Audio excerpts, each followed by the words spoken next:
කැලණි විශ්වවිද්‍යාලයේ දූරස්ථ සහ අඛණ්ඩ අධ්‍යාපන කේන්ද්‍රයේ ඔබ වෙත ඉදිරිපත් කරන ජනසන්නිවේදන පාඨමාලාවේ MACO E 30/25 විෂය ඒකකයට අදාළව හතරවෙනි දේශනය මේ විදිහට අපි ආරම්භ කරන්නේ. මෙහිදී අපි සාකච්ඡා කරනවා තාක්ෂණය සහ නිර්මාණශීලීත්වය කියන එක. ඒක සිනමාව තුළ වෙන්න පුළුවන්, රූපවාහිනිය තුළ වෙන්න පුළුවන්. කොහොමද තාක්ෂණය නිර්මාණශීලීත්ව යොදාගන්නේ කියන කාරණාව සාකච්ඡා කරනවා. දැන් මේ තියෙන නිර්මාණශීලීත්වයේ මූලිකාංග ටිකක් ඉදිරිපත් කරනවා ලියනාඩෝ ඩා වින්චි. මේ මූලිකාංග ටික තමයි මේ ඉදිරිපත් කරලා තියෙන්නේ.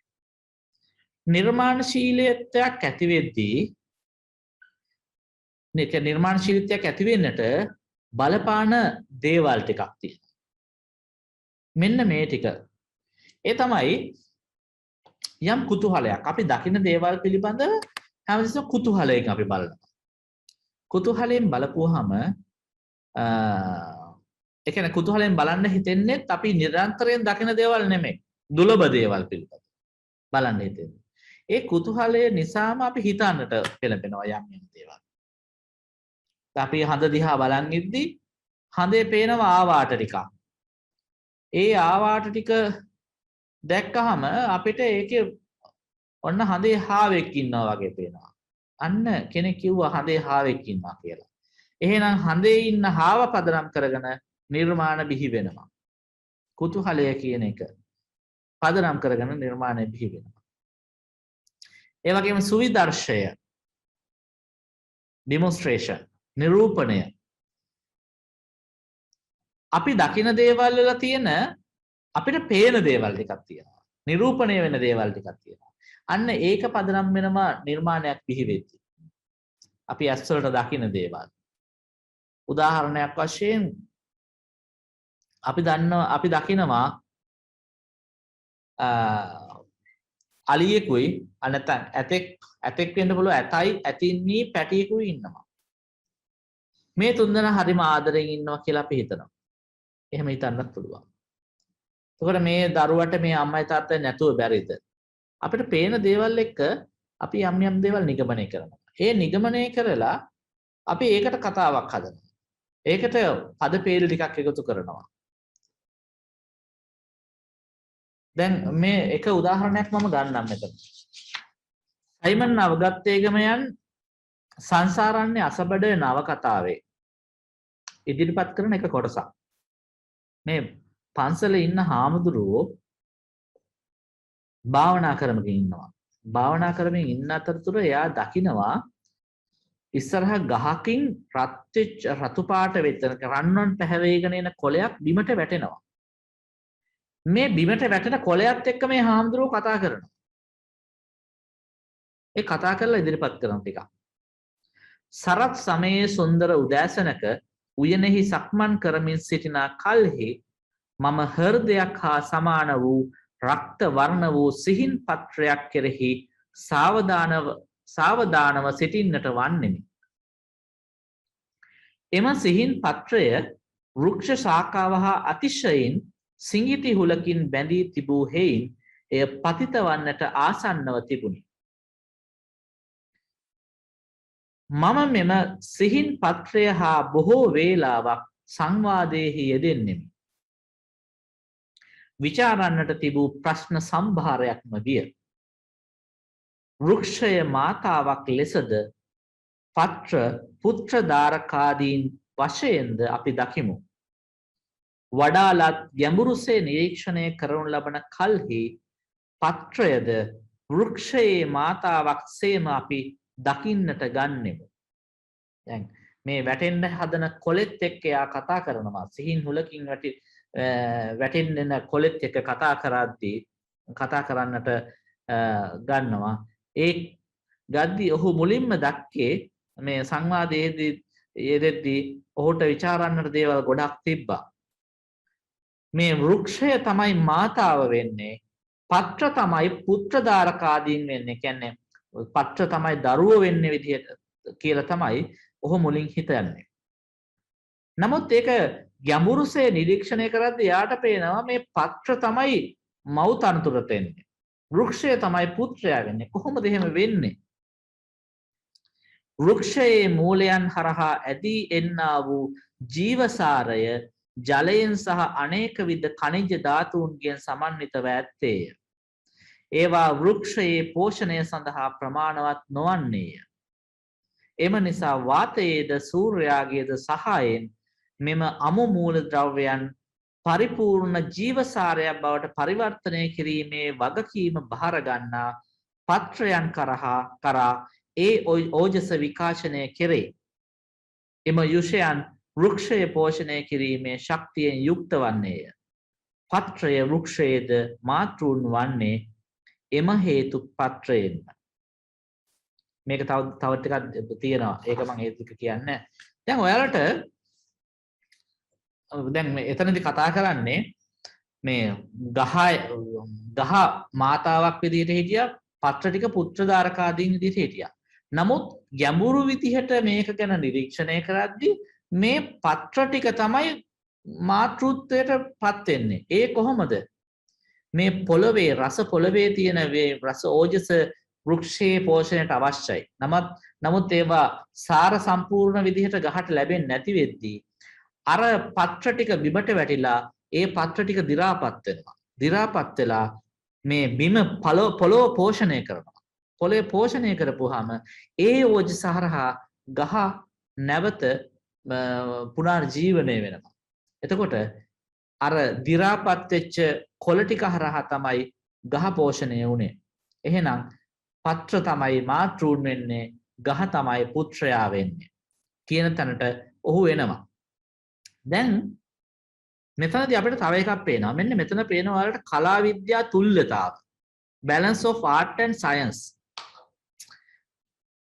ආර්ට් එක තමයි, කලාව තමයි, නිර්මාණය තමයි ඔහු ඉදිරිපත් කරන මේ කොලෙත් එක්ක කරන කතා බහ.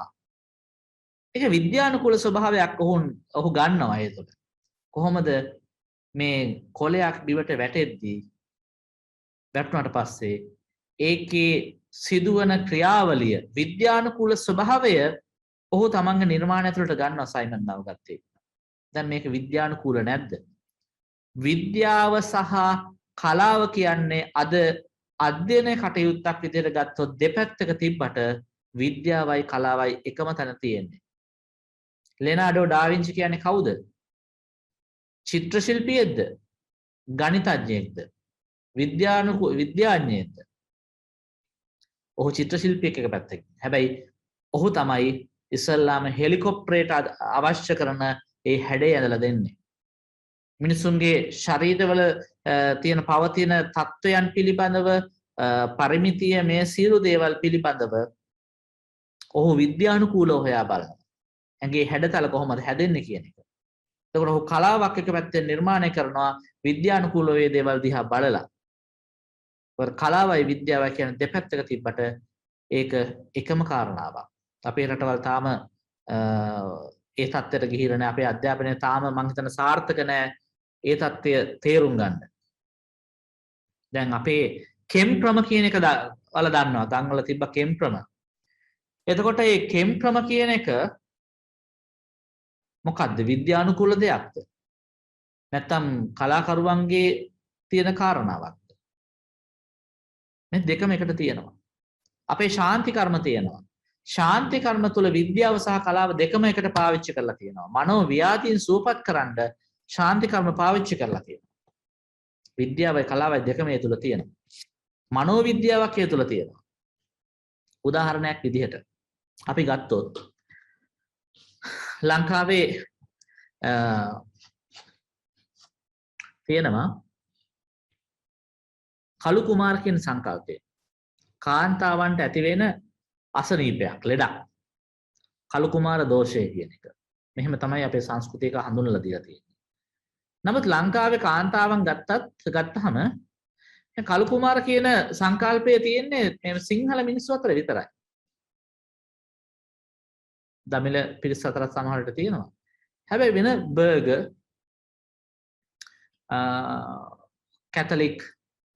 කැතලික් එක ඇතුළේ තරමක් ඒ ගැන කතා කරනවා. ඒ කියන්නේ ඒ පිළිබඳව කතා කරනවා. නමුත් ඒක වෙන රටවල කැතලික් කියන සංස්කෘතිය ඇතුළේ කළු කුමාර සංකල්පයක් නැහැ. ලංකාවට විතර විශේෂ වෙලා තියෙනවා.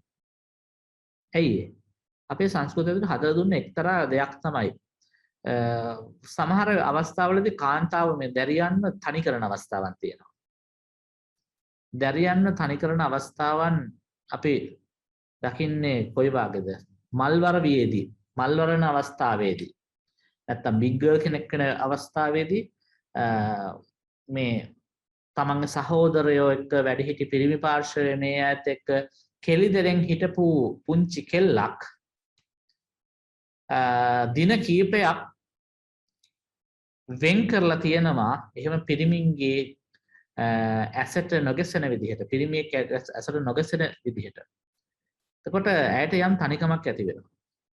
මේ තනිකම නිසා ඇගේ මනෝ ව්‍යාධි තත්ත්වයක් ඇති වෙනවා. ඒ ව්‍යාධි තත්ත්වයට දුන්න නමක් තමයි ඔය කලු කුමාර් කියන වචනය. ඇත්තට මනෝ ව්‍යාධියක් විතර සිද්ධ වෙන්නේ.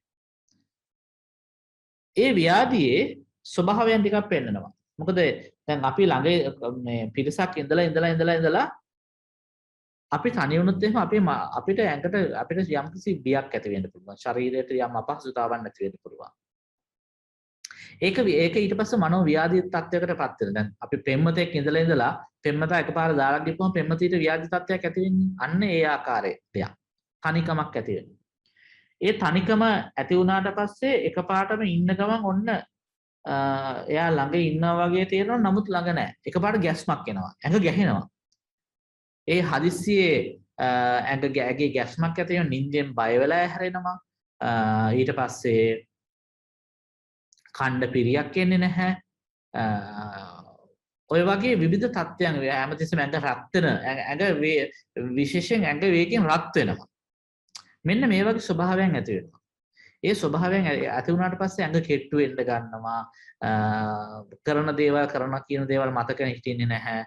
කසාද බැන්දට පස්සේ දරුවෝ දරුවෝ ලැබෙද්දිත් මේ ඇඟේ තියෙන අර වේගෙන් ඇති වෙන ගැස්ම ඇඟේ උෂ්ණත්වයේ උෂ්ණය වැඩිවීම ඒ ගැස්මත් එක්ක ඇඟේ උෂ්ණය වැඩි වෙනවා. ඒ උෂ්ණය වැඩි වීම නිසා දරුපල හටගන්නේ නැහැ. විනාශ වෙනවා. ඉතින් අන්න ඒ වගේ තත්ත්වයන් ඇති වෙනවා. මෙන්න මේ රෝග ලක්ෂණ ටික තමයි කලු කුමාර සංකල්පයේදී කතා කරන්නේ. මේක තමයි කලු කුමාර දෝෂ කියලා කියන්නේ. ඉතින් ඔක දැන් මනෝව්‍යාධියක් වුණාට ඔය මනෝව්‍යාධිය කියන එක අපේ සංස්කෘතියේ ඉන්න එදා ඉන්න මේ තරුණියන්ට දැරියන්ට කියන්න හැකියාවක් ලැබුණේ නැහැ. මෙන්න මෙහෙම කරන්න කියලා. ඒ නිසා ශාන්ති කර්මය කියන මේ సౌందర్యාත්මක අවස්ථාව භාවිත කළා ඒ යුගයේදී මේ කලු කුමාර දෝෂය නැති කරන්න.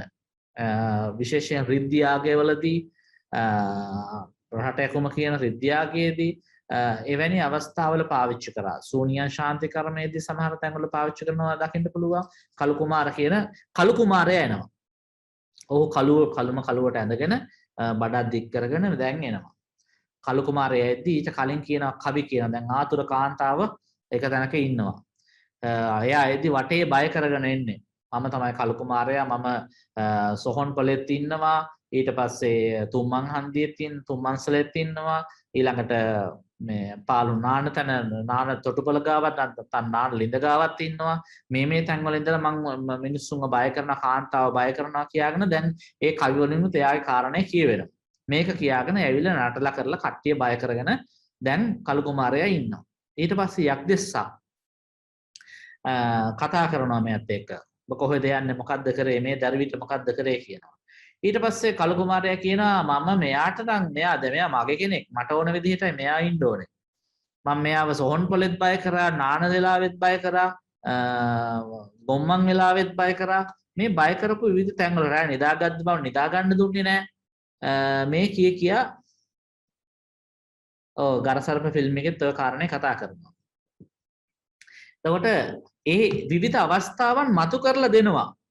ඒ මතු කරලා දෙද්දී අර ආතුර කාන්තාව දැන් ඉන්න මෙනව මනෝ ව්‍යාධිය කියන මෙයා හිතනවා මේ කලු කුමාරයා තමයි එහෙනම් ආව අර අතනදිත් බය කරේ මෙතනදිත් බය කරේ නිදාගද්දිත් බය කරේ මෙයා තමයි කියලා ඔන්න මේ කාන්තාවට හිතෙනවා. ඊට පස්සේ තව මොනවද කරේ කියලා අහපුවාම මම මෙයාට මේ දරුවා ලැබෙන්නේදී මම ඒකක් කෑවනේ එහෙමත් කියනවා. එතකොට එහෙම කියන්නේ විවාහ වෙච්ච කාන්තාවන් විතරයි ඒ කාරණේ කියන්නේ. අනිත් දරුවා අනිත් අයට ඒක කියන්නේ නැහැ. ඒ මොකද හැමදෙස්සම ආතුරයක් කොහොමද කියන එක බලලා තමයි කළු කුමාරයා හැසිරෙන්නේ. දැන් මේ සංදාශනාත්මකව තියෙන වගේ නෙමෙයි. එදා ඇත්තටම මේ ප්‍රශ්නයක් වෙච්ච තැනකට ඇවිල්ලා කළු කුමාරයා නැටුවන ඒ ප්‍රශ්න වෙච්ච කාන්තාවන්ගේ ස්වභාවය බලලා තමයි ඒක මේ ඔහු එදා හැසිරුනේ. ඉතින් ඊට පස්සේ යක්තිස්ස කියනවා හරි උඹට දැන් ඕන කරන දේවල් කියපන් මම දුන්නට මේව ටික දුන්නට පස්සේ උඹ යන්න ඕන. කළු කුමාරයා කියනවා මට මේවා ඕන මේවා කන්න ඕන කියලා. ඉතින් ඒවා කන්න බොන්නත් දෙනවා. දීර වෙලා යන්න කිව්වම නෑ මම යන්නේ මට යන්න බෑ. මං මෙයාට ආදරේ මං එයාත් එක්ක තමයි ඉන්නේ කියලා කියනවා. ඊට පස්සේ කිව්වා නෑ උඹ යන්න ඕන කියලා යක්තිස්ස කියනවා. ඊට පස්සේ යන්න බෑ කියනවා. බෑ කිව්වට පස්සේ යක්තිස්ස කියනවා එහෙනම් මහා වෙසමුණිගේ වරමින් තමයි දැන් උඹ යවන්නේ කියලා යක්තිස්ස එතනදී ප්‍රකාශ කරනවා. වෙසමුණි කියලා කියන්නේ යක්ෂයන්ගේ අධිපති දරුණුම යක්ෂයෙක් විදිහට තමයි අපේ සංස්කෘතියේ පෙන්눔 කරන්නේ වෙසමුණි කියන කෙනා. අන්න එතකොට වෙසමුණියගේ කවි කියන වෙසමුණි වරමේ කවි කියනවා නැත්නම් ඒ හැල්ල කියනවා. ඒක හැබැයි වෙනස් වෙනවා. උඩරටදී ගොඩක් වෙලාවට බුදු ගුණ කියනවා සබරකුණ ශාන්ති කර්මවලදී දෙවියන්ගේ බලය පාවිච්චි කරනවා. පත්තින මෑණියන්ගේ බලය ගොඩක් වෙලාවට පාවිච්චි කරනවා. දේවල් දෙවියන්ගේ.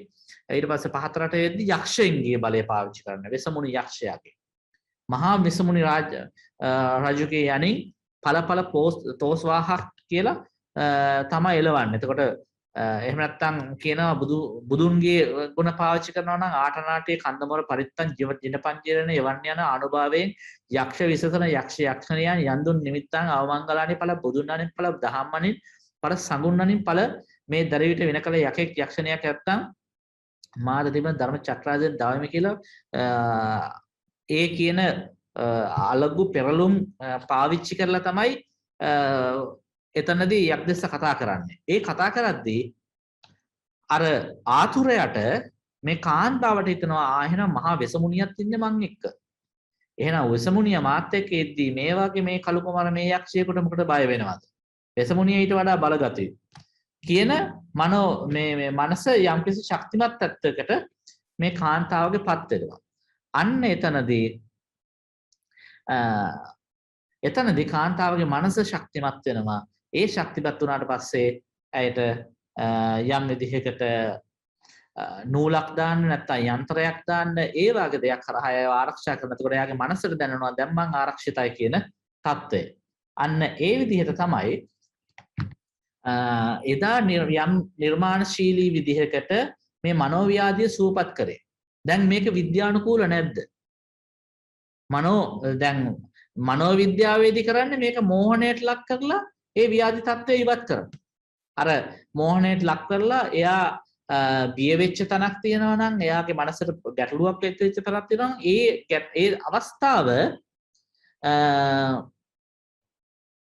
ඒ අවස්ථාව මේ මනසෙන් ඉවත් කිරීමේ කටයුත්ත කරනවා. සජිත ඇන්තනීගේ කළුවර සින්දුව මට ඒක නම් ඒ තරමට මතක නැහැ.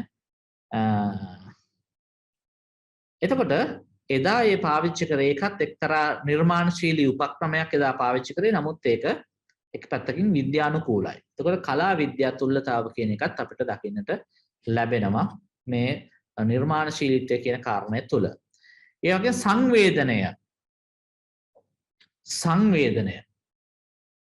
සංවේදනය කියන අපිට දැනීමක් තියෙනවා. දැනෙනවා. වේදනාවක් දැනෙනවා. යමක් පිළිබඳ දැනීම අපිට ෆීල් වෙනවා කියලා අපි කියන්නේ. ෆීලිං එකක් කියනවා සංවේදනයක් අපිට දැනෙනවා. මේ දැනීම කියන එක වැදගත් වෙනවා නිර්මාණශීලීත්වයට. අපිට අපි හිතමු ආබාධිත පුද්ගලයෙක්ගේ ඒ ආබාධිත පුද්ගලයාගේ මනසේ තියෙන දේවල් අපිට දැනෙන්න ගන්න. අන්න එතකොට අපිට හිතෙනවා ඒක අපි ඉදිරිපත් කරන්න ඕන යම් විදියකට කියලා. ඔහු පාවිච්චි කරනවා ඒක. මේ කලා විද්‍යා තුල්ලතාව කියන එකෙන් තාමට කියන්න ඕන. දැන් අපි අර ආදිවාසී මානවයා ඉන්නවනේ. එයා විවිධ දේවල් හොයාගත්තානේ. ඒ හොයාගන්න අතරතුර අවි ආයුධ හදාගත්තා. ආයුධ නිෂ්පාදනය කරගත්තා. එතකොට ගල් පතුරකින් සතෙක්ගේ හැම හිල්ලනවා කියන එක ඔහු දැක්කා. ඒ නිසා ඔහුට ඕන වුණා ගල් පතුරකින් පහර දෙන්න. හැබැයි සතාගේ ළඟට යන්න බෑ. සතාගේ ගාත් ශක්තිමත් ගාත් දිගයි අපිට ඔහු ළඟට යන්න බෑ. එහෙනම් මොකද කරන්නේ? එහෙනම් අර ගල් පතුර දිග ලීයකට තියලා පොල්ලකට තියලා වෙලා ගත්තා. වෙලාගෙන ඔන්න ආයුධයක් හදාගත්තා. දැන් මේ ආයුධය එක පැත්තකින් නිර්මාණයක්. ඔහු හදාගත්ත නිර්මාණශීලී උපකරණයක්. හැබැයි ඒක නිර්මාණයක් කියලා එක පැත්තකින් කිව්වහම අනිත් පැත්තෙන් විද්‍යාව පැත්තෙන් කතා කර තාක්ෂණය පැත්තෙන් කතා කරු කියන නෑ මේක තාක්ෂණික උපකරණයක්. ඔවුන් යම් තාක්ෂණයක් දැනගෙන තමයි මේක හැදුවේ. ගල් පතුරෙන් සතාගේ ඇඟ හිල් වෙනවා කෙනක උන් දැක්කා. ඒක තාක්ෂණිකව හොයාගත්ත දෙයක්. ළඟට යන්න බැරි හින්දා දිග පොල්ලකට ඒක සම්බන්ධ කරගත්තා. එහෙනම් ඔන්න තාක්ෂණික උපකරණයක් කියලා උන් කියනවා. අනිත් පැත්තෙන් අපි කියනවා උන්ගේ නිර්මාණශීලීත්වය තමයි ඒ දැක්කේ කියලා. ඒකෝ නිර්මාණයයි කලාවයි කියන එක දෙකක් නෙමෙයි එක තැනක තමයි තියෙන්නේ. සංවේදනය කියලා කියන්නේ අපිට දැනෙන්න ඕන, ෆීල් වෙන්න ඕන. ඒ ෆීලිං කියන එක තියෙන්න ඕන නිර්මාණයක් හැදෙන්න නම්. ඒ වගේම සදෝගමනය මෘදු භාවය. අපි ඒක ඉදිරිපත් කරද්දී මෘදු වෙන්න ඕන, නම්‍යශීලී වෙන්න ඕන මේ ඕන කෙනෙකුට දැනෙන විදිහට මේ ඒක ළඟා කරගන්න පුළුවන් විදිහට අපි නිර්මාණය ඉදිරිපත් කරන්න ඕන. ඒ වගේම කායික මානසික තුල්්‍යතාව. ඒක අපේ මනසට දැනෙන්නත් ඕන. අපේ කයට ගැටලුවක් වෙන්නත් බෑ ඒකේ. ඒ වගේම සම්බන්ධතා. අපි විවිධ සම්බන්ධතා හදලා දෙනවා. නිර්මාණයක් තුළදී විවිධ සම්බන්ධතා වැදගත් වෙනවා. ඒ සම්බන්ධතා අපේ අත්දැකීම් එක්ක අපේ ෆීලින් එකක් අපිට දැනෙන දෙයක් අපේ අත්දැකීම් එක්ක අපි එකතු කරගන්නවා. තවත් කෙනෙක්ගේ අත්දැකීම් එක්ක අපි එකතු කරගන්නවා. මේ දෙකම එකතු කරගෙන තමයි අපි නිර්මාණ ඉදිරිපත් කරන්නේ. අර උදාහරණයක් විදිහට අපි කලින් ගත්ත රුවන් බන්දු ජීවකයෙක් ක්‍රම ගත්තොත් එහෙම එක පැත්තකින් තියෙනවා මේ ඔහුට තියෙන ෆීල් එක තමයි මොකද්ද?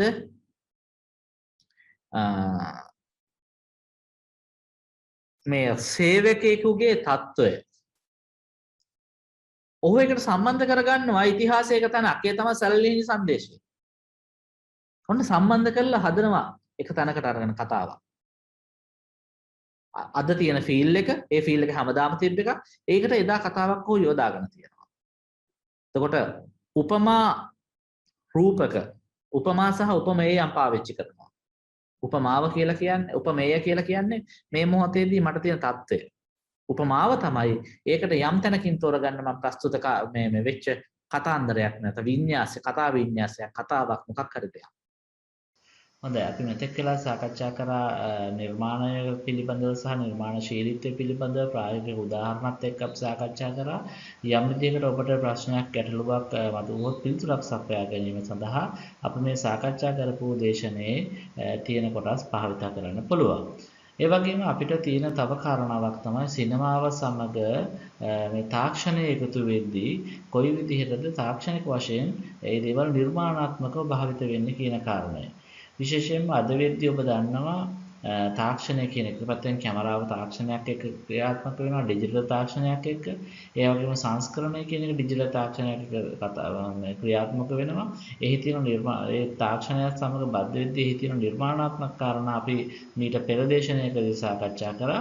මෙතනදී මා සාකච්ඡා කරනවා විශේෂයෙන්ම මේ සංස්කරණය තුළ පවතින ඒ තාක්ෂණික ක්‍රියාවලිය සහ ඊළඟට CGI තාක්ෂණය නැත්නම් කම්පියුටර් ජෙනරේටඩ් ඉමේජරි කියලා කියනවා. පරිගණකයෙන් නිර්මිත රූප කියලා කියනවා. එතකොට ඒ තාක්ෂණයත් එක්ක ක්‍රියාත්මක වෙන තව නිර්මාණශීලී කාරණා ගණනාවක් තියෙනවා. ඒ පිළිබඳව සාකච්ඡා කිරීමට බලාපොරොත්තු වෙනවා. විශේෂයෙන්ම ඔබ මේ CGI තාක්ෂණය පිළිබඳව යම් තොරතුරු ටිකක් එකතු කරගෙන තිබීම වැදගත් වෙනවා විභාගයේ සඳහා.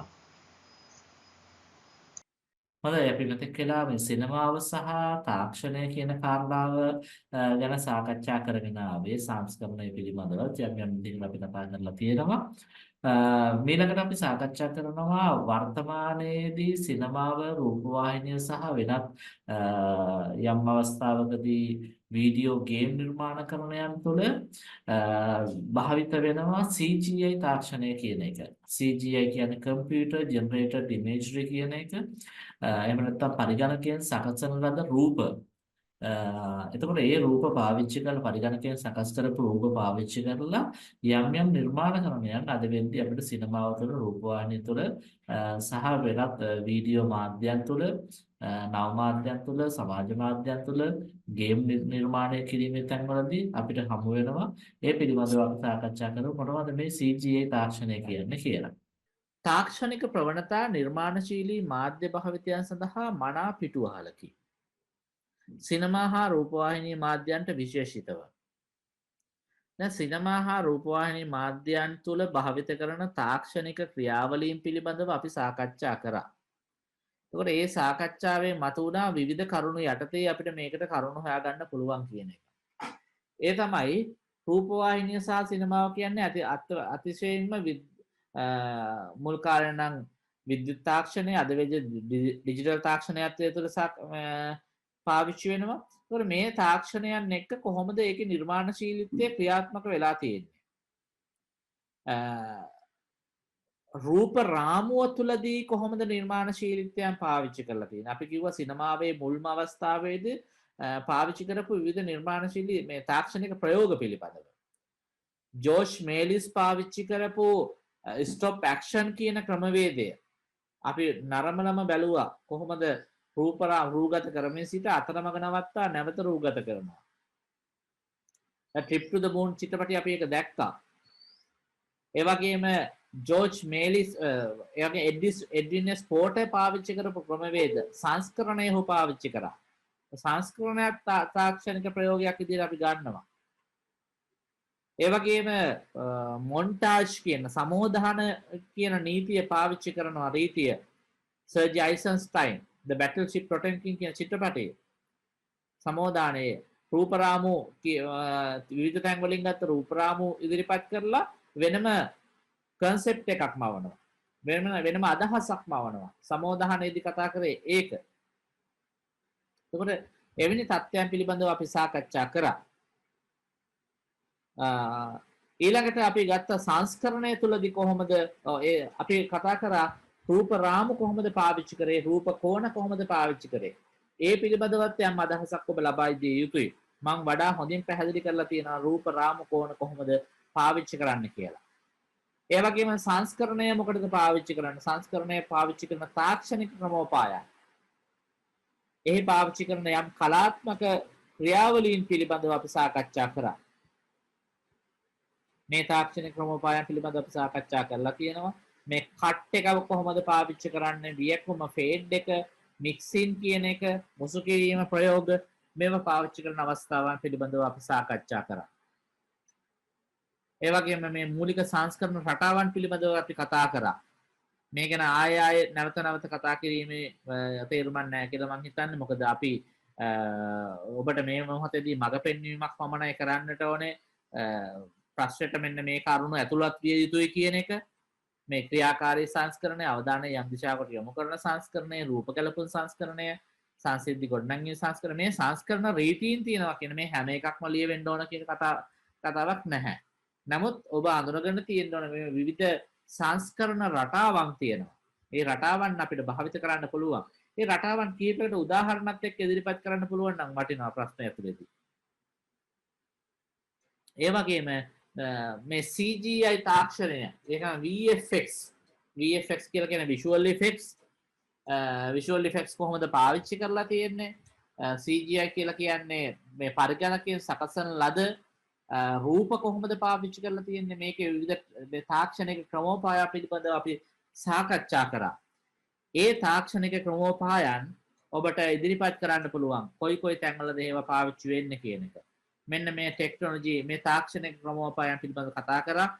ඒ වගේම ඔබට හඳුනා ගන්නට පුළුවන් මේ මම දන්නවා මේ ඉදිරිපත් කරලා තියෙන හැම එකක්ම එහෙම කිව්ව පැටිය තේරෙන්නේ නැහැ. නමුත් ඔබට දැනන කීපයක් හරි තියෙනවා නම් ඒ කීපය මතු කරලා උදාහරණ ලබා දෙන්න. අර සංස්කරණයේ තියෙන හැම රටාවක්ම ඔබට මතක හිටින්නේ නැහැ. නමුත් ඒකෙන් කීපයක් ඔබ දැනගෙන ඉන්න ඕන. ඒ වගේම මේ VFX වෙන්න පුළුවන් CGI වෙන්න පුළුවන් මේ තාක්ෂණය භාවිත කරලා ඉදිරිපත් කරන රූප රටාව මේ චිත්‍රපටි මොනවද? ඒ චිත්‍රපටවල උදාහරණ මොනවද? ඔබට ටිකක් ඉදිරිපත් කරන්නට පුළුවන්. ඒව තමයි තාක්ෂණික ප්‍රයෝගයන් නැත්නම් ප්‍රවණතාවක්. 2D animation ද්විමාන රූප සජීවීකරණය පාවිච්චි කරලා තියෙන්නේ කොහෙද? ද්විමාන රූප අපේ ටින්ටින්ගේ වීරක්‍රියාවල්ලා තියෙනවා. ටින්ටින් ද්විමාන රූපයි. ඊළඟට තව මොනවද තියෙන්නේ? අපි දොස්තර හොඳ හිත වෙන්න පුළුවන්. පිස්සු පූසා වෙන්න පුළුවන්. සිංහල විදිහට ආපු මේ ගිරිපුරැත්තෝ වෙන්න පුළුවන්. මේ හැම එකක්ම 2D animation. ඒ වගේම 3D animation films හැදිලා තියෙනවා. 3D කියන තාක්ෂණය ඇවිල්ලා තියෙනවා. 3D animation films මොනවද? Finding Nemo වෙන්න පුළුවන්, Shrek වෙන්න පුළුවන්, Mona වෙන්න පුළුවන්. මේ වගේ චිත්‍රපට ඔබ නරඹලා තියෙනවා. මේ 3D තාක්ෂණය තමයි සිනමාවට ඇවිල්ලා තියෙන්නේ. ඒකට ඒ 2D 3D animation හරහා සජීවීව අපිට රූගත කළ නොහැකි දේවල් පවා රූගත කිරීම මේ නොහැකි දේවල් පවා පරිගණකයේ මගින් සකස් කරලා ඉදිරිපත් කිරීමේ හැකියාවක් තියෙනවා. රූගත කරපු රූප වලින් පවා ලබා දිය නොහැකි තරම් මොෂන් නැත්තම් මුහුණේ තියෙන ඉරියව් නිරූපණයන් ඉදිරිපත් කිරීමට මේ තාක්ෂණයන්ට හැකියාවක් තියෙනවා. virtual reality ගොඩක් වෙලාවට ගේම් නිර්මාණ කරන්නේදී භාවිත කරනවා. ගේම් කරද්දිත් මේ virtual reality VR කියන එක පාවිච්චි කරනවා. ඒ වගේම VR මගින් චිත්‍රපටය නැරඹීමේ හැකියාවක් තියෙනවා. මේවත් සිනමාවත් එක්ක බද්ධ වෙච්ච නවතම ක්‍රමෝපායන් වශයෙන් අපිට සලකන්නට පුළුවන්. මේ ව්‍යාපාර කටයුතු වලදී අධ්‍යාපනයේදීත් බොහෝ වෙලාවට මේක පාවිච්චි කරනවා. ඒ වගේම විනෝදාස්වාදයට භාවිත කරනවා virtual reality කියන එක. ඒ වගේම motion capture ගැන අපි කතා කරා. motion එකක් කියලා කියන්නේ චලනයක්, capture කියන්නේ ග්‍රහණය කර ගැනීමක්. චලනය ග්‍රහණය කර ගැනීමේ ක්‍රියාවලියක් තමයි මෙතනදී සිද්ධ වෙන්නේ. ඒ අනුව සජීවී චරිතයක අපි පරිගණකයෙන් හදාගත්ත චරිතයකට සජීවී චරිතයක චලනයන් ආරෝපණය කිරීමේ ක්‍රමවේදය තමයි motion capture කියලා කියන්නේ. පරිගණකයෙන් සකස් කරපු චරිතයකට සජීවී මිනිසෙකුගේ හෝ චරිතයක චලනයන් ආරෝපණය කිරීමේ ක්‍රමවේදයයි motion capture කියලා කියන්නේ. ඒ පිළිබඳව අපි කතා කරා. මේක බොහෝ චිත්‍රපටවල භාවිත කරලා තියෙනවා. ඒක චිත්‍රපටය වෙන්න පුළුවන්. Lord of the Ring චිත්‍රපටය වෙන්න පුළුවන්. බොහෝ තැන්වලදී හඳුනා ගන්නට පුළුවන්.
ඒ වගේම chroma key කියනවා. අපි color key කියලා කියනවා. green screen හෝ blue screen key කියලා කියනවා. background එක වර්ණයකින් තියලා චරිත රූගත කරනවා. මේ රූගත කරද්දී රූගත කරාට පස්සේ අපිට හැකියාවක් තියෙනවා ඒ තනි වර්ණය ඉවත් කරන්න. ඉවත් කරලා එතෙන්ට වෙනත් පරිගණකයෙන් හෝ සජීවීව රූගත කරපු වෙනත් දර්ශන කල ඉදිරිපත් කිරීමේ හැකියාව තියෙනවා. අපි ඒකට ක්‍රෝමා කී කියලා කියනවා. පසුබිමේ වර්ණය ඉවත් කර වෙනත් පසුබිමක් යෙදීමේ තාක්ෂණය තමයි ක්‍රෝමා කී නැත්නම් මේ කලර් කී කියලා අපි කියන්නේ. ඒ තාක්ෂණයටත් උදාහරණ ඔබ ලබා ගන්න. ඒක බොහෝ තැන්වලදී අපි දැක්ක බාහුබලි චිත්‍රපටයේදී මම උදාහරණ පෙන්නුවා. ඒ වගේම අවට චිත්‍රපටයෙන් උදාහරණ පෙන්නුවා. තව උදාහරණ ඕන තරම් ලබා ගන්න පුළුවන්. ඔබ යම් චිත්‍රපටයක් ඔය තාක්ෂණය භාවිත කරපු චිත්‍රපටයක නමක් ගහලා YouTube එකේ මේක වීඩියෝස් කියලා ගන්න. එතකොට ඔබට ලබා බලා ගන්නට පුළුවන් කොහොමද මේ තාක්ෂණය භාවිත කරලා කියලා.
ඒ වගේම virtual background කියන එක අපි ගැන කතා කරා. virtual background කියලා කිව්වේ virtual background කියලා අපි කිව්වේ digital LED screen එකක් background එකේ තියලා ඒ LED screen එකට පසුබිමේ තියෙන්න ඕන රූප රාමුව යොදලා සජීවීව චරිතයක් ක්‍රියාත්මක වෙනවා. එතකොට සජීවීව තමයි පුද්ගලයා ක්‍රියාත්මක වෙන්නේ පසුබිමේ අර ඩිජිටල් LED ස්ක්‍රීන් එකක පසුබිම ක්‍රියාත්මක වෙනවා. ඒතර බොහෝ දර්ශන තල එහෙම හදලා ඉදිරිපත් කිරීමේ හැකියාවක් තියෙනවා. ඒකට තමයි virtual background කියලා කිව්වේ. ඒක මෑතක ආපු තාක්ෂණයක්. සමහර වෙලාවට අපි දකිනවා ලංකාවේ නම් විශේෂයෙන් දකින්න ලැබෙන්නේ. නමුත් තරමක් දුරට භාවිත කරනවා දැකලා තියෙනවා. මම නාලිකා කීපයක ස්වර්ණවාහිනියත් මට මතක හැටියට තියෙනවා. මේ virtual background කියන එක LED screen තියෙනවා. දාලා අර උදෑසන මම හිතන පුවත්පත් ඉදිරිපත් කරන අවස්ථාවේදී පුවත්පතේ අර උදේට යන්නේ ප්‍රෝග්‍රෑම් එකේ එතනදී virtual background පාවිච්චි කරන නමුත් තනි screen එකක් නෙමෙයි එතන තියෙන්නේ. එතන එකිනෙකට හා කරපු ස්ක්‍රීන් කීපයක් පාවිච්චි කරන ආකාරයක් තමයි දක්න ලැබෙන්නේ. වෙනම රේඛාවන් පේනවා. ඒ ස්ක්‍රීන් එකෙන් ස්ක්‍රීන් එකට වෙනස් වෙච්ච ස්වභාවයන් අපිට දක්න ලැබෙනවා ඒ තාක්ෂණික වශයෙන්. නමුත් මේ චිත්‍රපටවලදී පාවිච්චි කරද්දී එහෙම ස්ක්‍රීන් පේන්නේ නැහැ. තනි LED wall එකක් විදිහට තමයි දක්නට ලැබෙන්නේ virtual background කියන එකේදී. එතකොට chroma කියන එක අවශ්‍ය වෙන්නේ නැහැ virtual background කියන එක පාවිච්චි කරද්දී.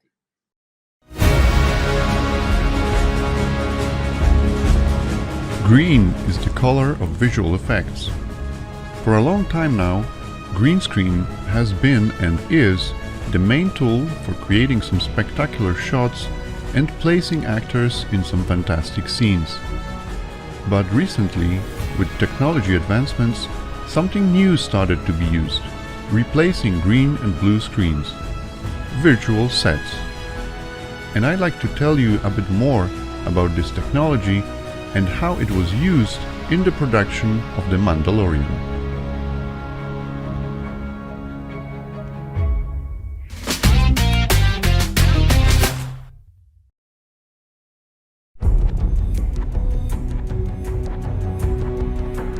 Well-prepared green or blue screen shots are today an easy way of replacing backgrounds and creating set extensions. It's a proven technique that can deliver amazing results. But it also has some weak points. First of all, you have to very carefully prepare lighting on set, especially if you're shooting in studio, to match the light of your final scene in order to achieve believable results. That can sometimes require changing the light setup from shot to shot, or have the light sources visible and interfering with foreground elements. Green screen also casts a lot of green spill on the actors. Then it all requires, of course, good compositing to seamlessly blend the footage with a new background. Recently, however, a new solution gains popularity, which requires almost no post-production. The whole process is finalized on set. I'm talking about virtual sets, which have been extensively used for the Star Wars Mandalorian series. In this case, since there's real things on the set, we have real cameras and real people. The sets are bigger than they were on Jungle Book, but it's essentially the same formula. And now instead of having a green screen that you have to move around in light, which took forever, and that was really the frustration that led to these innovations, which was how could we do that without green screens next time? And so that led to you have a green stage, you have pre-lit green areas that you could expose, and then it turned into these video walls where you could have green just behind the actor, and then interactive light, which we used on Jungle Book also for shadows and things on the characters. We took all the technology that I've been messing around with from all those other projects and applying it to a very specific application that would work for this. This is an example of a virtual set shot. How does it work? The whole set is surrounded with a huge LED screen, which is displaying a prepared earlier background. There's even a screen above the actors to simulate sky. But what's more interesting is that the camera movement is being tracked live, and the background is changing real time to simulate parallax effect, which would happen while moving a camera in real environment. That was possible thanks to using Unreal game engine. Unreal, together with Lux Machina Studio, recently presented a case study of this technique. A huge benefit of this method is that the screens provide lighting, and often no additional light sources are needed. You get beautiful, kind of natural light and reflections of the environment. For Mandalorian, the VFX team only had to even out very slight color differences between the real part of set and the screen when both were visible. First, however, they had to solve a typical problem of filming screens, the moire effect, which can be visible while shooting a sharp image. To get rid of it, a combination of right LED size, adequate camera sensor, and lenses had to be applied. The use of Unreal Engine allows to make quick changes while shooting. You can easily alter lighting, elements of the background, or completely change the environment. Seeing the final result while filming helps making creative choices and creating an artistic vision. Virtual sets provide even more possibilities. You can switch small part of the screen to be a green screen. You still have the natural lighting and the environment reflections, but now you can add some additional CG elements between the actors and the background. The missing part of the background can be rendered as a separate pass to easily restore it in post-production. Or you can replace the green screen with a background rendered in higher quality than the one used on set.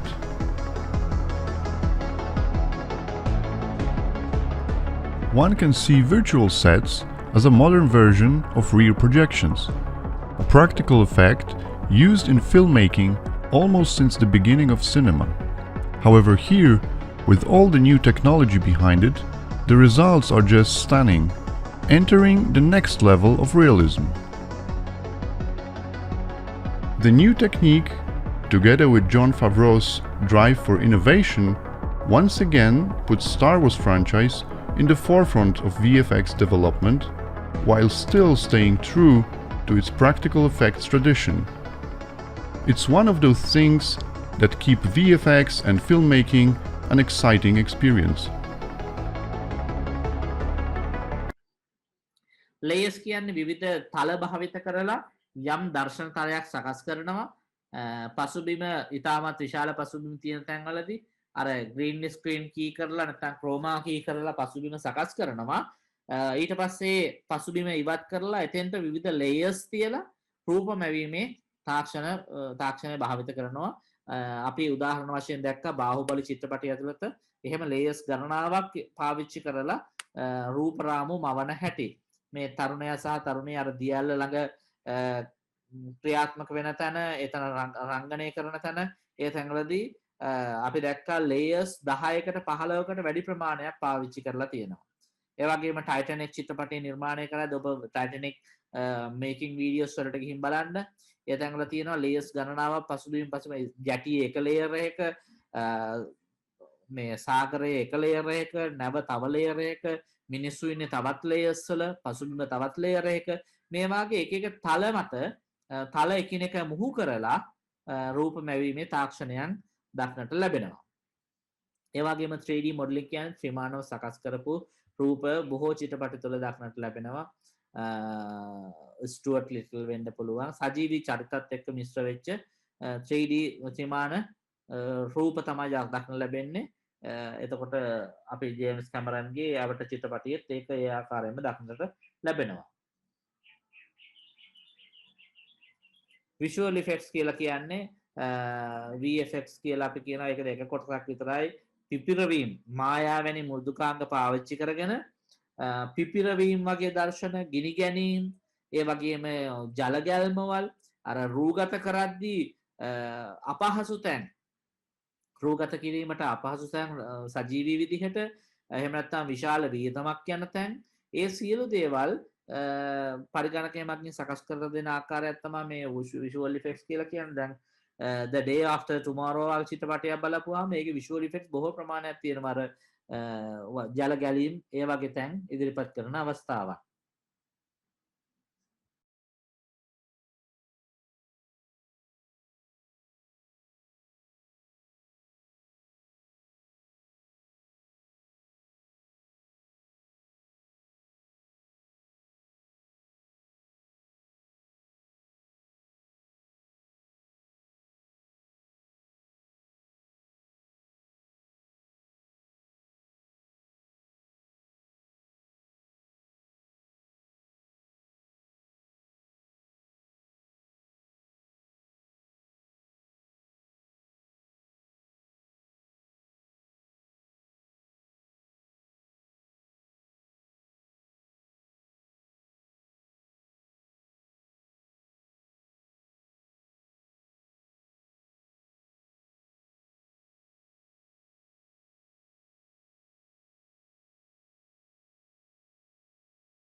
Mocap ready, and action! Performance captures a technique where you try to capture the performance of an actor and translate it to a digital character. You put an actor in a suit with markers on the suit. We put you in a spatial volume. Using a lot of cameras all around to record the motions of all the markers. The computer is creating a real-time moving skeleton of you. From that skeleton, you now can drive a computer-generated character. The intent is to capture the entire performance of the talent. We're recording tons of high-definition reference so that we can really get those subtle nuances. What CGI technology does is it replaces prosthetics. Actors can now play any character that's designed in the computer without going through hours and hours of makeup. And what we get is their performance coming through the CGI character. Just like you would get Eric Stoltz's performance coming through in The Mask, you get Zoe Saldana's performance coming through in Neytiri. It's not just we're capturing emotion, we're trying to capture what's the intent of the actor. You have a strong heart. But stupid, ignorant like a child. We knew how to do bodies. Bodies were easy. We'd done bodies for years using motion capture technology. What we didn't know how to do, what was not known, was how to do the face with complete accuracy. We're drawing on the experience that we've had over the last few years doing characters like Gollum and King Kong, and just really trying to look at how you make a character not only look real, but also perform as a character in the film. We came up with this idea that we would actually have a little boom, kind of like a microphone, and instead of a microphone on the end of that boom, there'd be a little tiny camera with a wide-angle lens, and it would image the face while the actor was working. And that captures a series of markers on the face, and it real-time kind of figures out where those are moving and what shape they're in, and basically just figuring out how that skin has moved, it knows what shape it needs to be in. It's a very sophisticated system. Close-ups right on the eyes, everything's completely computer-generated, and we've got to have every detail and every lifelike quality to that skin and believability. I trusted you! Trust me now, please. Oh, God! Kaya you not be your happy! You will never be one of the people! We're always doing make-believe anyway, so pretending that nothing is everything is actually, I think, second nature to us. Run! Definitely run! You've got to just let go of all of the things that you thought was supposed to happen and just do it and let your imagination run. You're able to really dig into your character. You get so deep into this world that you start hearing, seeing, feeling Pandora. This is the first time that real-time performance capture has been employed in a direct filmmaking sense. This whole system has been set up to allow Jim, as a director, to walk onto the stage as if it were a live-action stage, pick up the camera, see his actors, see his characters, see his world. One of the ways we did that was by coming up with this virtual camera that allowed us to see in real time what was being shot in the performance-captured stage. When Jim picks up that camera and he looks at the actor who's standing there right in front of him, what he sees is their CGI character.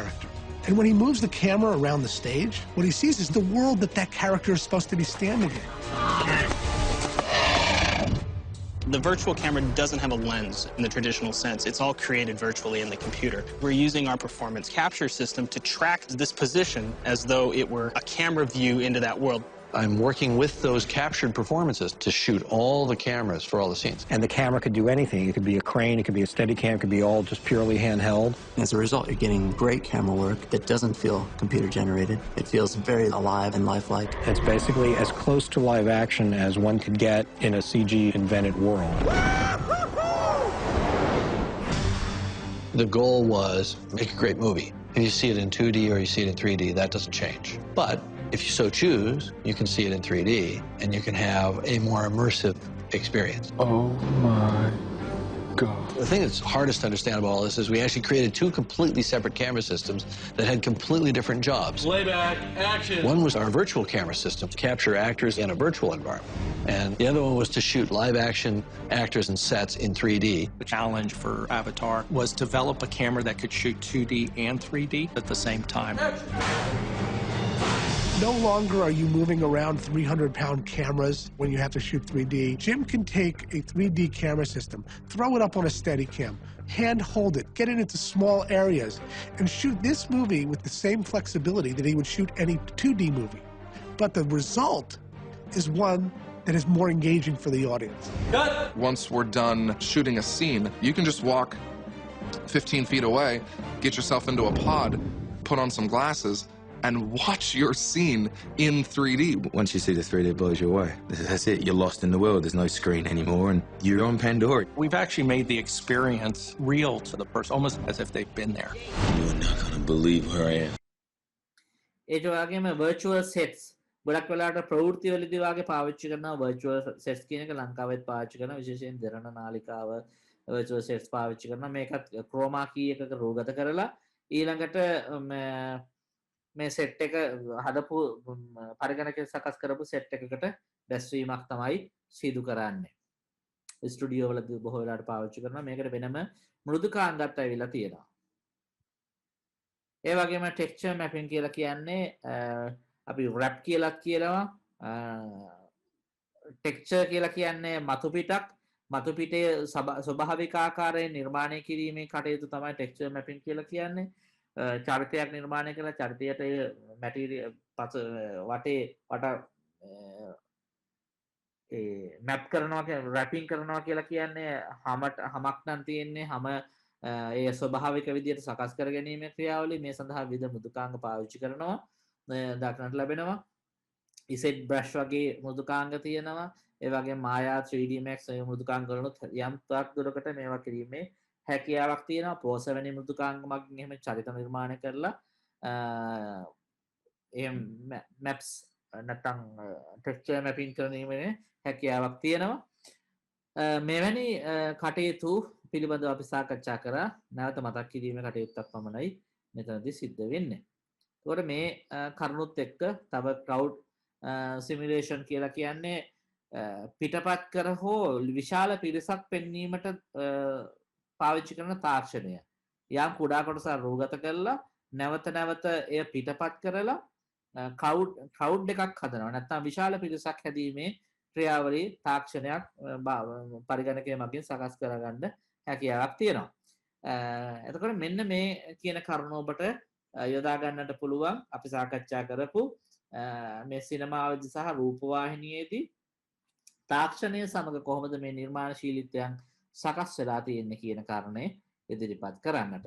හොඳයි අපි මෙතෙක් කියලා සාකච්ඡා කරපු ඒ දේශනාවේ කරුණු සම්බන්ධ කරගෙන ඔබට විභාගයේදී පැමිණෙන යම් ගැටලු තියෙනවා නම් ඒවට උදාහරණ සහිතව මේ කියපු කාරණා සම්බන්ධ කරගන්න පුළුවන් විශේෂයෙන්ම අවසානයේදී සාකච්ඡා කරපු CGI තාක්ෂණය පිළිබඳව අවධානයක් යොමු කරන්න ඒ පිළිබඳව යම් තොරතුරු උදාහරණ ඔබට ලබා දුන්නා ඒ දේවල් පරිශීලනය කරලා ඔබට වඩා හොඳින් විභාගයට මුහුණ දීමට හැකියාව ලැබේවයි කියලා මම ප්‍රාර්ථනා කරනවා. බොහොම ස්තුතියි.